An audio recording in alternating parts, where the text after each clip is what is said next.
Akkam jirtu hordoftoota YouTube kootii guyyaarraa viidiyoo biraa qabadhee dhiyaadheera. Yeroo darbee viidiyoo koo kutaa sadaffaa keessatti pentaatonik iskeeliin akkamitti ijaaramaa, foormulaan pentaatonik iskeelii maalinni, akkasumas immoo pentaatonik iskeelii akkamitti akka shaakaluu dandeenyu, shaakalii qubaa waliin ilaallee turre. Guyyaarraa kanas itti fufiinsuma kutaa sanaati. Viidiyoon koo kutaa 4ffaan kan qabatee dhiyaatu. Akkuma barreeffama kana irratti iddoo kana irratti arginutti har'a waa'ee pentaatonik iskeelii keessatti meejariin maa inni waliin akka ilaalluun barbaada.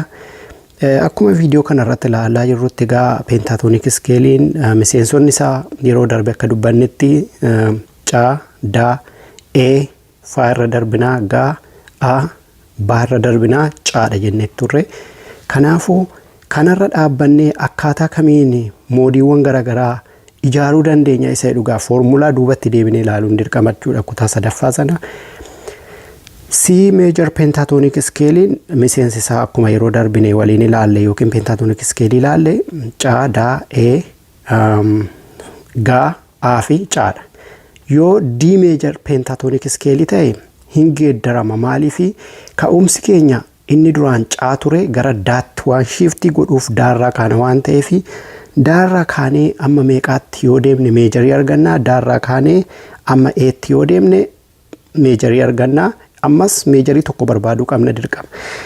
Egaa akkuma kiiboordii keenya irratti ilaallutti E irraa kaanee amma maalitti yoo deemnedha kan Eedha kaasee amma faatti haafiidha, faadha kaasee amma F sharpitti yookiin immoo G flaatti lama gaaddoo kanarratti yoo ilaaltu ta'e yoo isinitti mul'ate sharpiin maa inni flaatiin maa inni isaa dhullee gara fuulduraatti gadi fageessinee waliin ilaalla.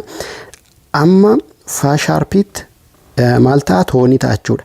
Kan da E fa sharpii inni lammataa immoo maaliin toon achi immoo toon achi immoo itti aanee inni dhufu toon inni haafiidha waan ta'eef herreegum sanaan deemachuudha. Kanaafuu iskeelii irraa dhaabbanni irraa kaasee amma aatti toonii tokko guutuu fi walakkaa ta'a.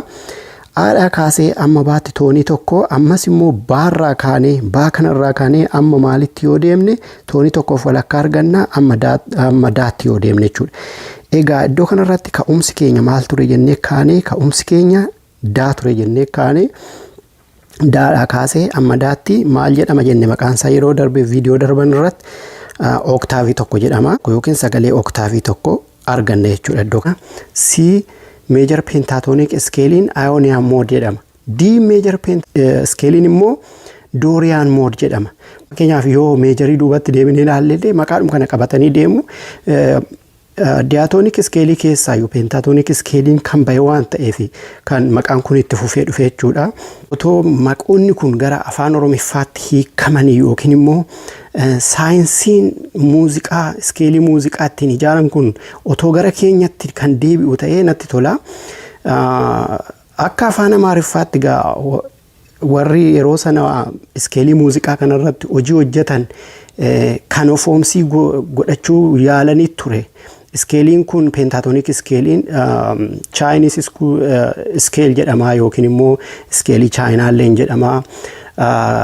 Gara Middle Eastitti illee iskeelii kanan fayyadamu, biyyoonni Eeshiyaa pentatonic iskeelii kanan fayyadamu. Classical muuziqaa isaanii yoo duubatti deebinee ilaalle baay'een isaa especially kan Chaayinaa pentatonic iskeeliidhaan ijaarama. Kanaafuu akka afaan Amaariffaatti tizitaa meejar jedhanii kan isaan lafa kaawwatanii tizitaa meejar jedhu. Tizitaa meejariin kun egaa meejarii garaagaraa qaba jechuudha. Kan daan immoo moodiidhaan yeroo keewwamu Dooriyaan moodi jedhama. Miseensi isaa egaa daa miseensi isaa maal ta'a jechuudha. Daarraa yookaan daa, E, F sharpii itti aanee maa'in A, ba amma deebi'ee toonii tokkoof walakkaa ta'utti daa ta'a jechuudha. Sagaleen isaa kanaafuu akkana ta'a yoo sagaleedhaan dhaga'ama ta'e daa E fa sharpii yookiin G flaatti A, ba deebi'ee daa ta'a jechuudha. Eenis akkasuma meejarii qabaa. Eedhaa kaanee amma meeqaatti yoo deemne toonii arganna isa jedhu waliin ilaallachuudha. Egaa irraa yoo kaanes akkasumatti iskeelii keenya yookiin immoo pentatonic scale formulaa keenya irra dhaabannee ammas irraa yoo kaane namni tokko fakkeenyaaf kan caalaalleerraa kan daalaalleerraa eedha ammoo ka'inaa taphadhu yookiin immoo iskeelii A major yookiin immoo E major naa qabi yoo siniin jedhee irraa kaanee taphachuu dandeenya. Iin kun karaa lamaan ilaalama. Majoris qaba, major pentatonic scale qaba. Akkasumas immoo minoris qaba. Yeroo minorii ilaallu immoo akkaataa kamiin minoriin akka ijaaramu formulaan isaallee hin garagala waan ta'eef kanallee waan ilaaluu dandeenya jechuudha. Egaa irraa kaanee amma maalitti yoo deemnedha kan toonii argannu eedha kaasee amma faatti walakkaadha jenneerra. Kanaafuu toonii tokko argachuudhaaf dirqama maal goona amma F sharpitti deemna. F sharp irraa kaanee amma maalitti yoo deemne ammas toonii arganna amma G sharpitti deemna. Kanaafuu F sharp G sharp ittaanee inni taanu toonii tokkoof walakkaadha waan ta'eef asii kaasee ammasitti walakkaa asii kaasee ammasitti walakkaadha. Walakkaaf walakkaan tokkoo fi walakkaa ta'uudhaaf dirqama maal goona baarra dhaqna. Amma immoo taanee tooniidha. Toonii tokko ta'uudhaaf asii kaasee ammasitti walakkaadha. Kanaa kaasee ammasitti amma C sharpitti toonii tokko waan ta'eef achumatti deebina C sharpiidha. C sharpii kaasee amma Eetti maal ta'a jechuudha. Oktaavii tokko uumeera baay'izawee kana. Eedha kaasee amma Eetti yoo deemne oktaavii tokko humneerra jechuudha. Moodiin kun immoo Phrygian moodii wanti nuti jedhameef iyyuu warra Egyptianota warra Fara'oonotatu itti fayyadama bara durii baay'inaan jedhama. Kanaafuu miseensi isaa kana jechuudha. A F sharp G B C sharp E yookiin immoo A Fa sharpii Ga sharpii inni arfaffaa irra utaalamaa B C sharpii inni torbaffaan irra utaalamaa A mataa isaatti deebi'a jechuudha. Inni arfaffaan F major pentatonic scale jedhama. Inni kun immoo Lydian mode jedhama. Lydian moodiin akkaataa kanaan kan inni uumamu jechaadha. Kanaafuu salphaadhumatti isaan kun sharpii of keessaan qabanii yookiin filaatii of keessaan qabanii maaliif faarraa kaanii amma gaatti faadha kaasee amma F sharpitti haafiidha. Haafiin tokko.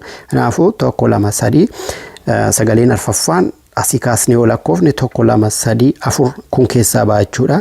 Kanaafuu isarra hin darbina akkuma jirutti achiin caafii daadha. Kanaafuu asii kaasee ammasitti maal ta'a jechuudha. Walakkaadha. Asii kaasee ammasitti walakkaa asii kaasee ammasitti walakkaa tooniidha. Kanaafuu kun toonii tokkoo fi walakkaa as dhaabbanna jechuudha. Kanaafuu oktaavii tokko deemne jechuudha. Kanaafis inni maal jedhama Lydian moodiidha jechuudha. Kanaafuu finger exerciseidhaaf akkaataa nuti toluuni iskeeliin muuziqaa kiiboordii irratti kan inni organized ta'ee jiru. Turtiin keessan na wajjin haa ta'u laayikii, sheerii fi sabskraayibii gochuun irraanfatinaa. Barnoota baay'eetu gara fuulduraatti dhufaa jira waan ta'eef barnoonni kun akkasiin jalan darbine namoonni fedhii barnoota muuziqaa kallattiidhaan anarraa barachuu barbaadan waan baay'ee waliin barachuu dandeenya gara fuulduraatti. Waa'ee koordii irratti illee waan baay'ee wanti gara fuulduraatti hojjechuu barbaadutu jira. Isallee waliin baranna. Kanaafuu haaluma kanaan itti fufna jechuudha.